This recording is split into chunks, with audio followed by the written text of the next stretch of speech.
Шановныя парафіяне, некалькі тыдняў перад гэтымі рэкалекцыямі был тэлефонны званок ад ксяндза пробашча Мікалая з пытаннем, якая будзе тэма, як будзем перажываць, у якім напрамку рухацца гэты час рэкалекцый.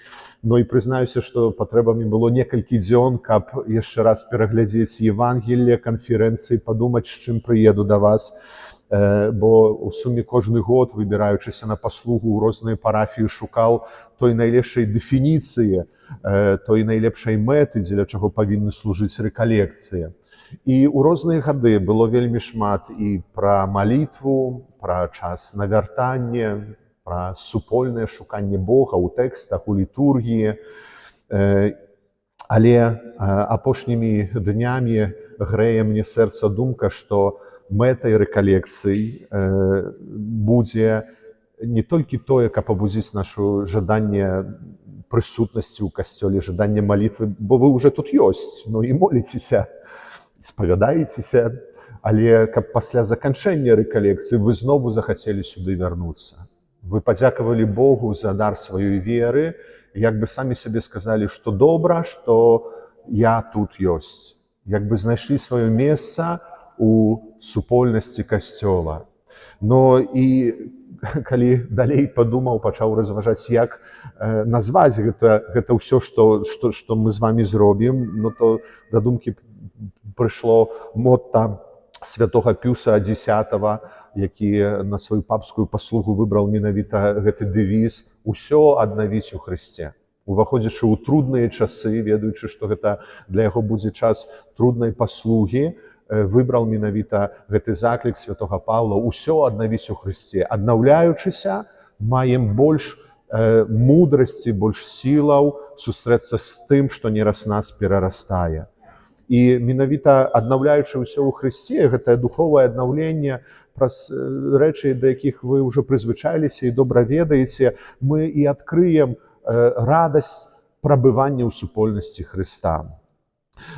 Сцежкі, якімі мы з вамі пойдзем падчас нашых рэкалекцый, гэта будуць літургія, канкрэтна хрысціянская традыцыя, усё тое, у чым мы ўзрасталі, што мы добра ведаем.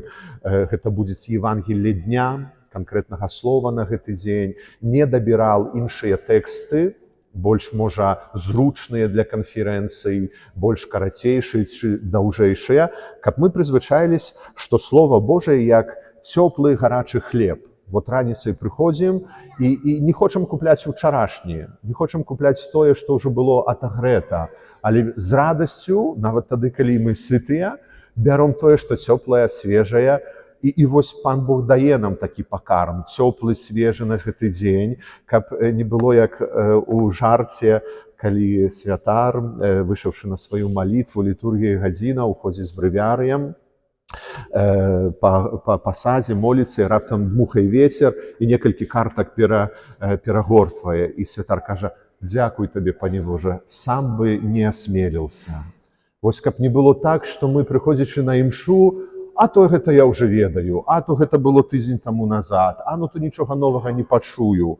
Кажу гэта, каб вы абудзілі свой духовы слых, каб вы спадзяваліся нешта пачуць, бо калі маем такія спадзяванні ў сэрцы, то пачуем тое, што важна для нас. Калі прыходзім з думкай, што ўжо ўсё ведаю, гэта не навіна для мяне, то гэтае Евангелле ніколі і добрай навіной для мяне не стане.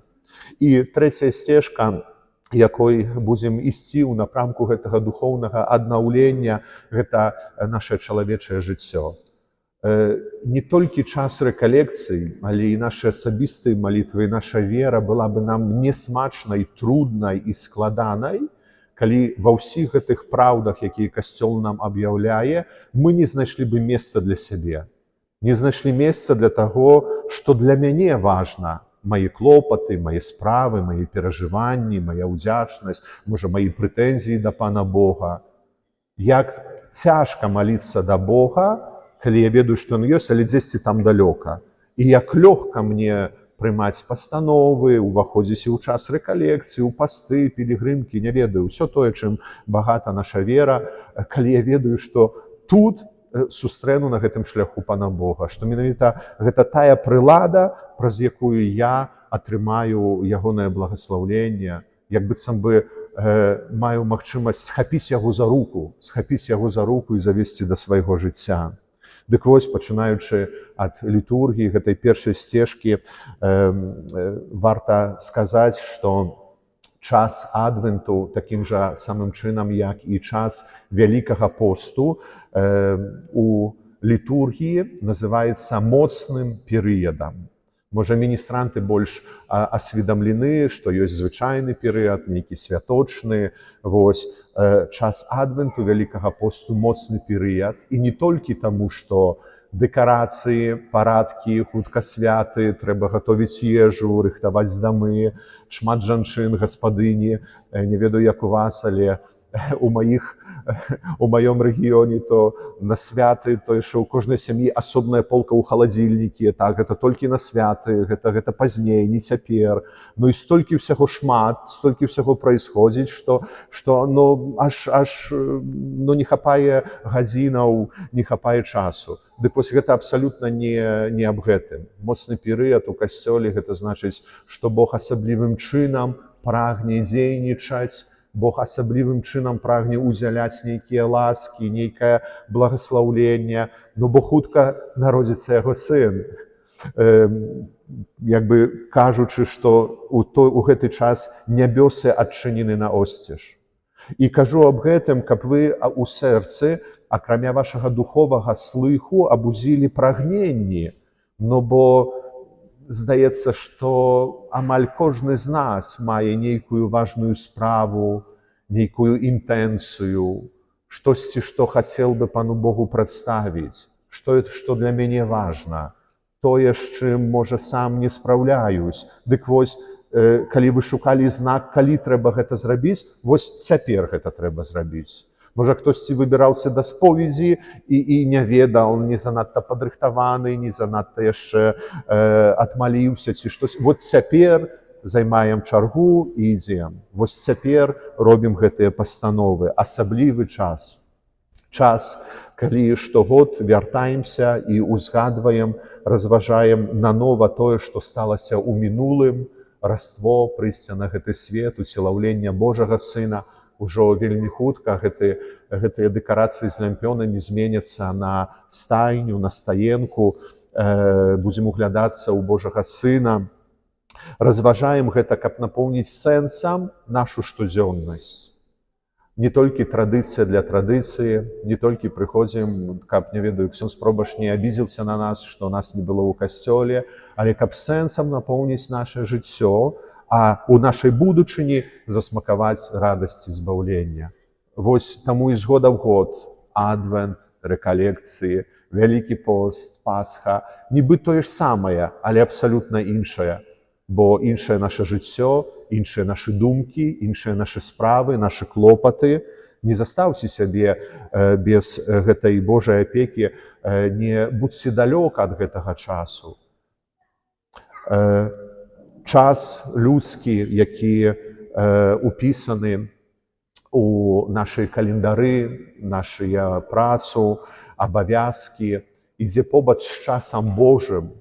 Грэкі вельмі добра ўмелі адрозніваць гэтыя, здаецца, падобныя, але так розныя рэчаіснасці, назваўшы тое, што наша людская, наш распарадак, гадзіны, дзе мы павінны быць у працы, калі ісці, калі выходзіць, калі абуджацца, калі ісці на спачынак, называючы гэты час хронасам, храналогіяй.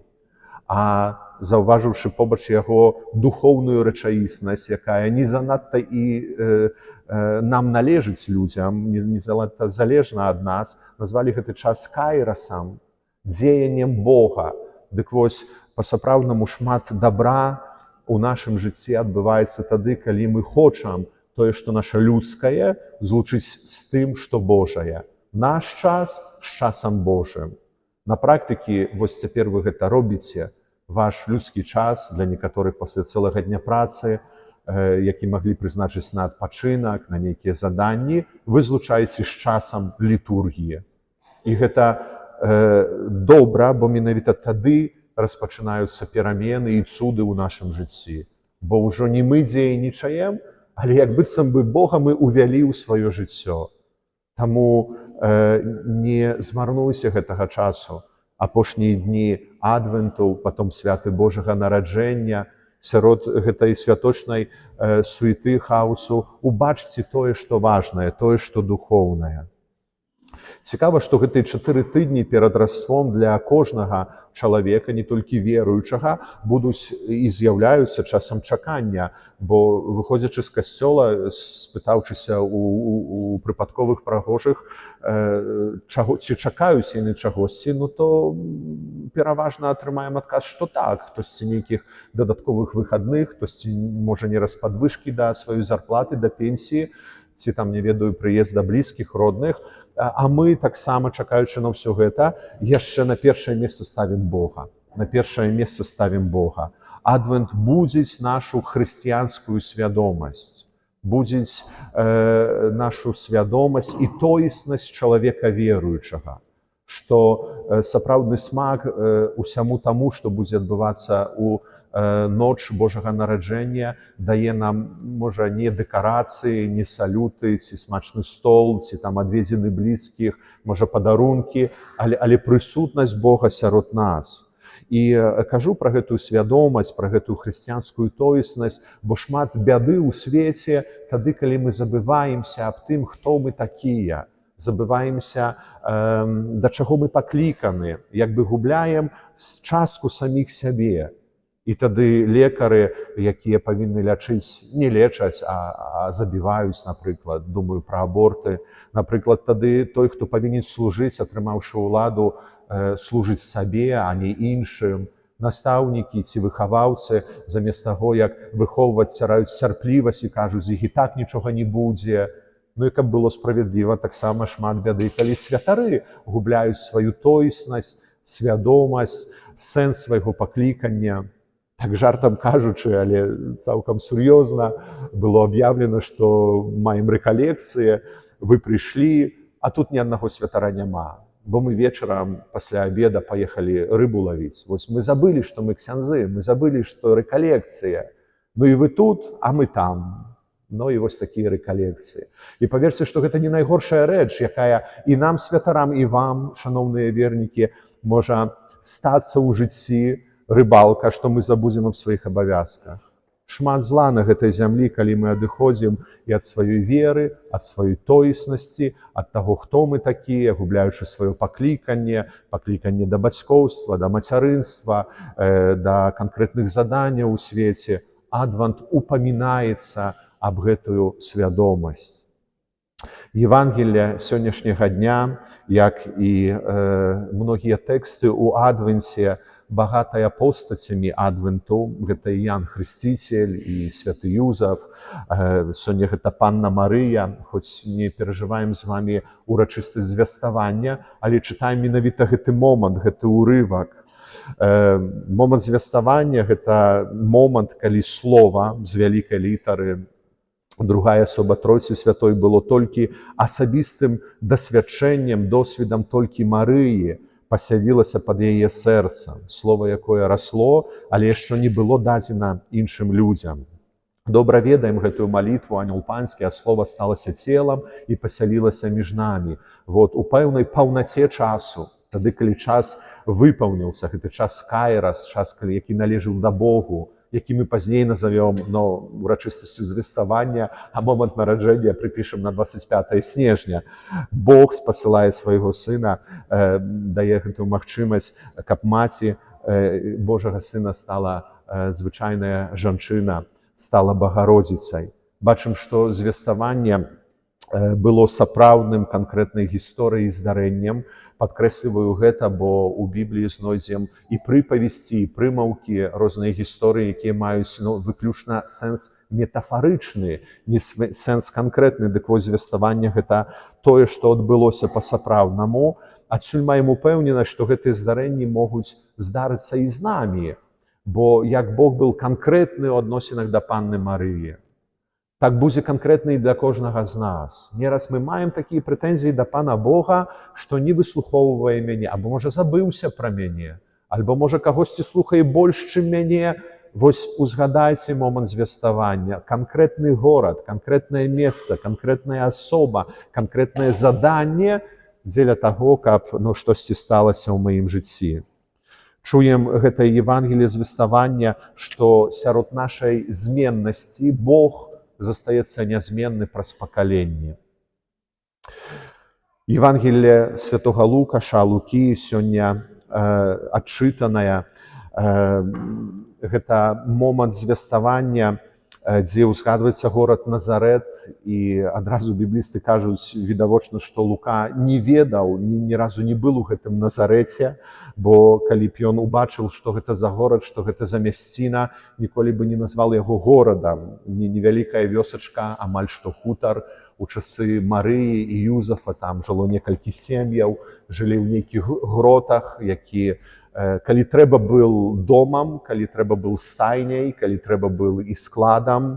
Горад вельмі скромны, настолькі там нічога не адбывалася, што адзіны раз і першы і пазней яшчэ некалькі разоў, калі ўзгадваецца Назарет, месца звеставання, гэта менавіта калі арханёл прыходзіць да панны Марыі. Там нічога не адбывалася. Можам сказаць, што гэта месца нейкай такой стагнацыі, нават нейкіх злых учынкаў там не было. Напрыклад, як у Бібліі чытаем пра Садому, пра Гамору, знішчэнне нейкіх гарадоў. Пра Назарэт нічога. Ані на плюс, ані на мінус. Адна вялікая стагнацыя, нейкая бессэнсоўнасць, увогуле нічога не адбываецца. І звяртаю на гэта ўвагу, бо нераз нам здаецца, што Пан Бог, калі ўжо дзейнічае, то дзесьці там у Ватыкане, альбо прынамсі ў Мінску, але напэўна не ў глыбокім, але напэўна не ў маёй парафіі, і што напэўна ўжо, то не ў маім жыцці. Бо яно такое звычайнае, яно такое простае, яно нідзе не ўзгадваецца, не вішу на дошцы пачота, нічога няма. Дык вось Бог менавіта і выбірае сабе такое месца. Такое месца, паглядзіце, з якога мы з радасцю бы ўцяклі, з радасцю бы шукалі іншай рэчаіснасці. Калісьці да Езуса скіруюць словы, убачыўшы, як ён навучае, як ён аздараўляе, ці можа штосьці добрае быць з Назарэту, і адашлі, не паверыўшы. І тое, што затрымлівае панну Марыю ў Назарэце, гэта Божае Слова, не перспектывы, не ведаю чаго, але Божае Слова, якое затрымлівае яе. І сённяшняе Евангелие прыгожа паказвае нам дыялог, як Марыя размаўляе з Богам, менавіта пры дапамозе Божага Слова. Чуем гэтае прывітанне «Пан з табою». Упершыню, як мы пачулі гэтае прывітанне на пачатку імшы, перад намі была панна Марыя, але яна не была першай. Гэтае «Пан з табою» упершыню пачуў Гедеон, кніга Судзей у 6 главе, калі Бог кіруе да гэтага хлопца сваё слова, сваю волю, звяртаючыся да яго. «Пан з табою, слаўны воін». Воін, бо быў воінам, а сітуацыя, якой ён знаходзіўся, была сітуацыя небяспекі жыцця і смерці для яго, для ягоных землякоў, былі пад уціскам ворага. І гэты Гедеон адказвае Богу: калі Пан з намі, то чаму мы ў няволі? Чаму нас пераследваюць? Чаму столькі зла ў нашым жыцці? Ці мы гэтае пытанне час ад часу не задаем самім сябе? Калі Пан з намі, калі я веру ў Бога, калі столькі шмат чую пра яго, малюся, то чаму столькі зла ў маім жыцці? Чаму столькі крызісаў, чаму столькі канфліктаў, чаму ёсць памёрлыя мои блізкія, каго я любіў на могілках? Чаму, если Пан з намі? Бог адказвае Гедеону: ідзі з той сілай, якую маеш, зрабі, што можаш, і вызваляй свой народ.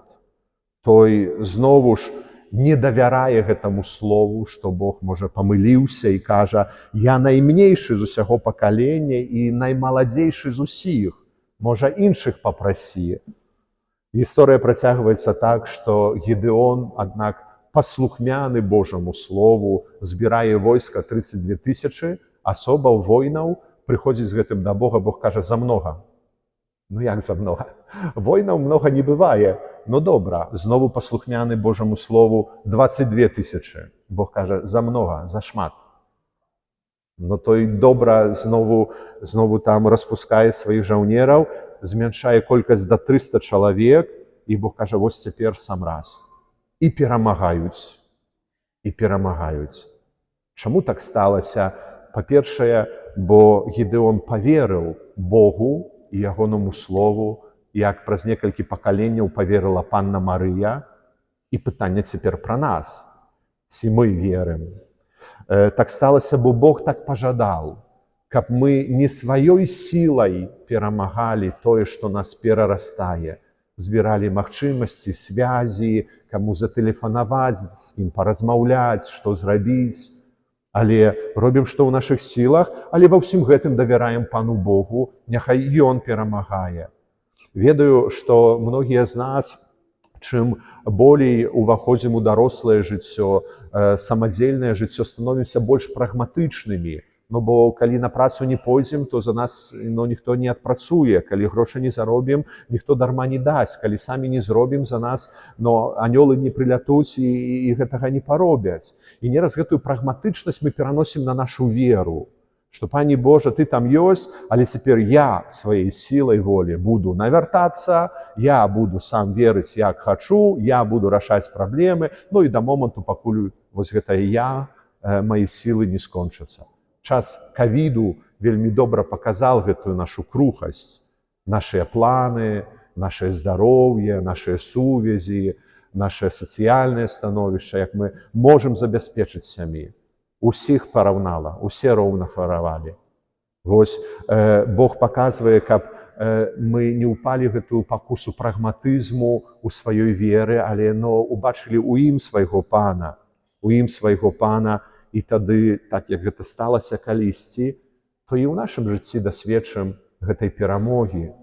Перамогі над тым, што, можа, цяпер нас перавышае, прыгнятае, на што не маем нават сілаў, каб ужо з гэтым змагацца. Апрача часу падрыхтоўкі, часу чакання ў адвансе, здаецца, што добрым заданнем для кожнага з нас было б менавіта назваць тыя рэчы, якія мяне перарастаюць, убачыць свой Назарэт, гэтае месца, дзе я не хацеў бы быць, убачыць сілу Бога, дазволіць яму дзейнічаць у сваім жыцці. І, канешне, простыя рэчы – гэта ваше навяртанне, гэта вашы споведзі, гэта ваша малітва. Но найпрыгажэйшы прыклад таго, калі я Богу дазваляю дзейнічаць. Бо з тым, што слабае, грэшнае, не іду хваліцца, не кажу, што я сам справлюся, іду да святара, да канфесіяналу. Пане Божа, цяпер Ты гэтым займіся. Ты перамагай ува мне тое, што мне не пад сілу. Ты перамагай з мяне ў мне тое, што мяне зневаляе. Дазволіць у гэтым часе Божаму Слову затрымаць мяне там, дзе трудна, слову разграшэння ў канфесіянале, словам кансакрацыі падчас святой імшы, словам супольнай малітвы. Самі ўбачыце, колькі шмат важных справаў Божых пачне дзеяцца ў нашым жыцці.